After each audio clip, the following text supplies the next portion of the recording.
Yeah, isn't that a miracle? Yeah. Now, I was like, Chris and I were doing homework, and it's just like, well, it's not working. This should work. You both look at it, everybody looks at it. I'm like, just delete the line, write it again.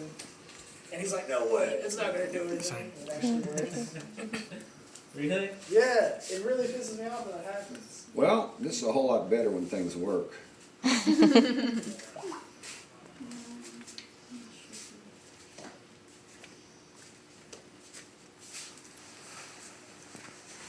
that the date? Where you? Is it good now? No, we just took a test. Quiz. We're not even doing heaps. Like, I don't even, she's trying to make us not have class after Thanksgiving. What? Yeah. She's just like, no class. I don't want to do it. Yeah. I don't know. I guess because she's. All right. Let's demonstrate what we can demonstrate. Notice the wheels, they're rolling this way. Okay. We can just plug this in now and leave it plugged in. Now, make it turn. Rotate. Oh, yeah, rotates next. How many? 120 or 180. Now watch these two wheels.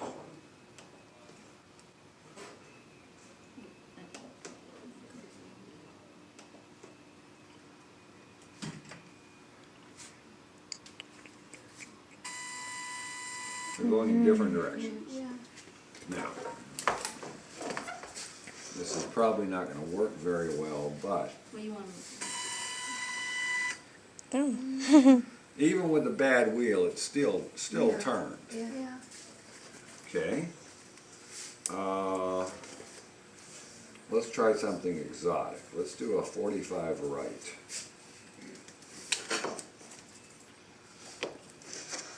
So with four wheels, I can go forward, I can go back, I can turn left, I can turn right. I can do some other things which I know are not going to work with three wheels. And this is, what are we doing now? 45 looks Not rotate 45 right. Move 45 right. Oh, that's not. Yeah, that's not. You don't have the one in there? Yeah. Yeah, the next one.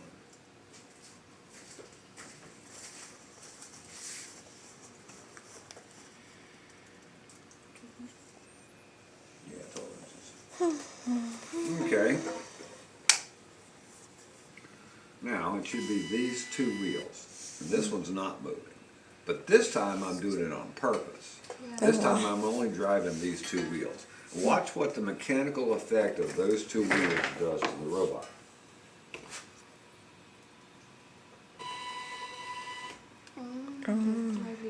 Moves at a 45-degree angle. If this wheel wasn't locked, let's do it again. Moves at an angle. All right, let's try something really radical. Let's try it. You got a pivot in there? I'm gonna pivot forward. Yeah. Motion front. No, motion rear.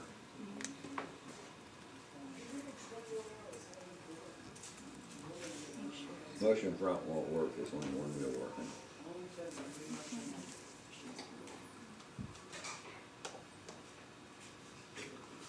Now this should only move the two rear wheels and not move the front wheels.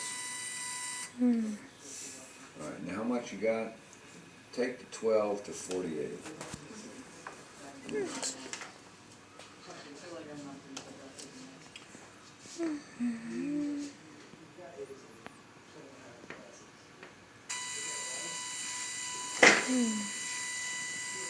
No, that's nylon.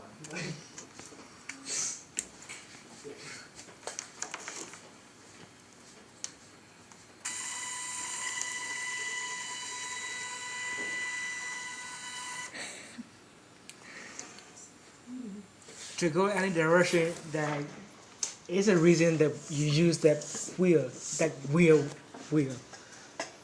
I mean, The motion that you get out of the robot is a function of which wheels you turn, in which direction, and how fast. Now you got four wheels in two directions. So there's a lot of possible combinations. And there's about 6 of them that actually make sense. Going forward, backwards, turning left, turning right, 45-degree angle, 45-degree angle, pivoting, and arcing. You got an arc in there? Yeah. I don't think we can arc. Yeah, we're not going to be able to arc with the dead wheel. But we could do all the operations that only require 2 wheels. You don't even have to drive all 4 wheels. I mean, why do you use that wheel? Like that type of wheel. They're To go any direction? to have the ability to go in any direction. You're talking about the mechanism wheels. Yeah, I don't know what is that. These wheel. wheels. Uh-huh. Yeah, they're kind of bizarre, aren't they?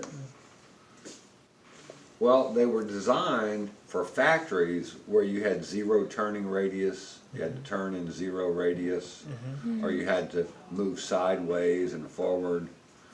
You see these a lot in automated warehouses. Only they're much bigger wheels on much bigger robots with a lot more rollers. These are pretty precise. We use them because they're the most precise wheels we have. You program them to go a certain distance, and they do it in a straight line. Now, what in the hell is wrong with this robot?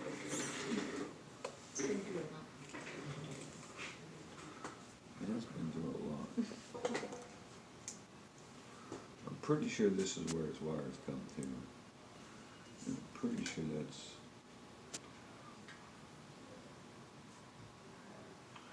Well, we're not going to figure that out. Anyway, to control the motor, it takes 2 bits. Well, there's some control wires you have to wire up, 5 or 6 of those. But to run the motor, it takes 2 wires. It takes 1 wire to tell you whether to go clockwise or counterclockwise. And it takes another wire to tell it when to pulse. So for 4 wheels, that's 8 pins.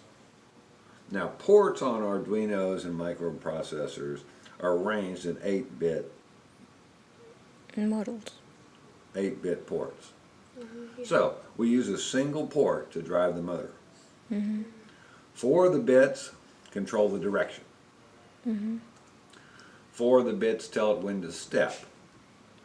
And the way we step it is we toggle the bits on and off. We use a digital command that says, well, it's caret equals, and then we give it a bit pattern.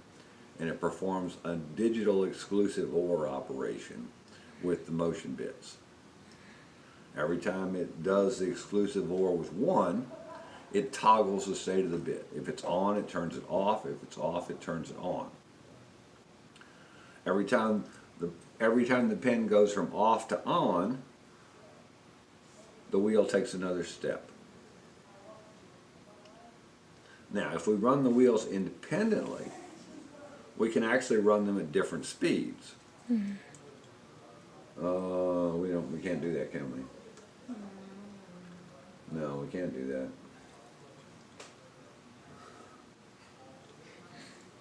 Damn wheel.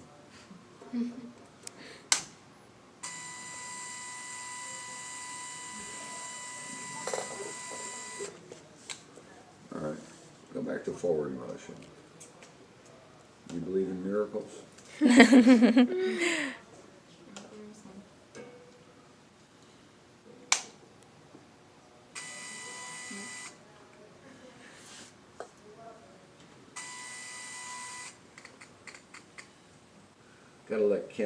Gotta stop Kemp from playing with his robot. Still chasing the ball? No, I stopped chasing and I'm telling him about robots. Kim said he's gonna be up in a little while. I don't know if he took anything off or not. The other three wheels work fine. Can I see it real quick?